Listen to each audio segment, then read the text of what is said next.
वंदे मातरम के गान की चर्चा को, वंदे मातरम के गान पर की चर्चा को टालने की ये मानसिकता ये नई नहीं।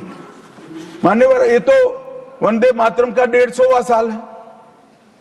हर महान रचना का, हर महान घटना का महत्वपूर्ण साल कई मायनों में हमारे देश में मनाता जाता है। तो ये तो 150वां साल है। अब हम थोड़ा पीछे मुड़कर देखते हैं मान्यवर, जब वंदे मातरम के 50 साल हुए तब क्या हुआ? वंदे मातरम के 50 साल हुए, देश आजाद नहीं हुआ था। और वंदे मातरम की स्वर्ण जयंती हुई 1937 में। तब जवाहरलाल नेहरू जी ने वंदे मातरम के 2 टुकड़े कर कर उसको 2 अंतरों तक सीमित करने का काम। कांग्रेस पार्टी की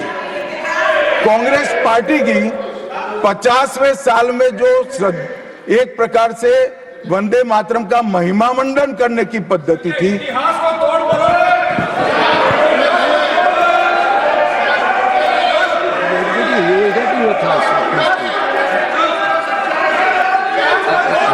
Right here, you will get your chance to speak, na? Unless he yields. Right here, no. Unless he yields, how I can? Unless he yields, how I can? मान्यवर, 1 मिनट में उनको बहुत समय दिया गया, अपने समय पर बोले ना, मुझे कोई आपत्ति नहीं। आपका समय, खड़गे साहब आपका समय आएगा। Garge ji, सभापति you are going to get your time. Please wait. Garge ji, you are going to get your time. Please wait. Let him speak.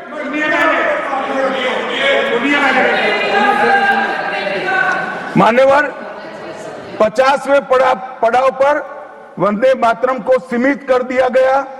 वहीं से तुष्टीकरण की शुरुआत हुई और वो तुष्टीकरण जाकर देश के विभाजन में मान्यवर, मेरे जैसे कई लोगों का मानना है, कांग्रेस पार्टी को पसंद आए ना आए, अगर वंदे मातरम के तुष्टीकरण की नीति के तहत 2 टुकड़े न करते तो देश का बंटवारा नहीं होता और देश पूरा होता। मान्यवर, 50 साल के बाद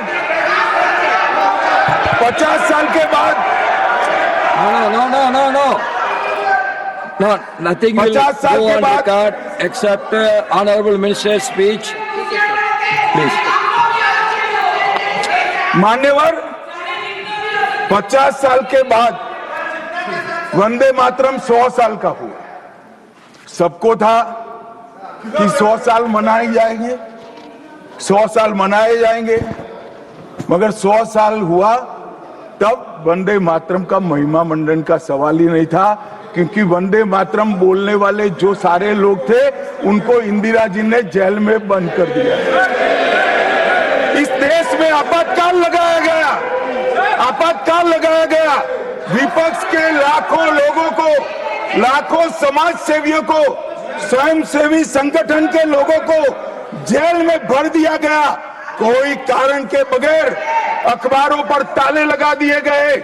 यहां तक कि आकाशवाणी में उस वक्त एक ही माध्यम था, आकाशवाणी में किशोर कुमार की आवाज ही नहीं आती थी, ड्यूएट गाने भी लता जी की आवाज में ही आते थे। मान्यवर, पूरे देश को जब वंदे मातरम 100 साल का हुआ, पूरे देश को बंदी बनाकर रख दिया। और कल 150वां साल है। 150वें साल में लोकसभा में चर्चा हुई। साहब, ये कांग्रेस पार्टी की स्थिति देखिए। जिस कांग्रेस पार्टी के अधिवेशनों की शुरुआत गुरुवर टैगोर जैसे लोग वंदे मातरम गा कर कराते थे। वंदे मातरम कांग्रेस पार्टी के आजादी के आंदोलन का एक मंत्र बना था। वो वंदे मातरम के महिमा मंडन करने के लिए जब लोकसभा में चर्चा हुई, गांधी परिवार के दोनों सदस्य नदारद थे, 2 में से एक भी। वंदे मातरम का विरोध आज भी जवाहरलाल नेहरू से लेकर आज के कांग्रेस के नेतृत्व तक कांग्रेस के खून के अंदर बसा। मान्यवर,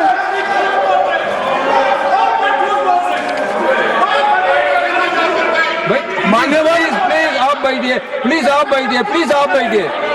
मान्यवर, मैं तथ्यों के आधार पर कहता हूं, कांग्रेस पार्टी की एक नेत्री ने कांग्रेस बैठ जाओ रामदास।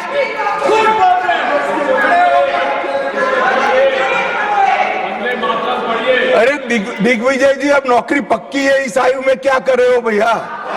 अब नहीं जाएगी नौकरी। मान्य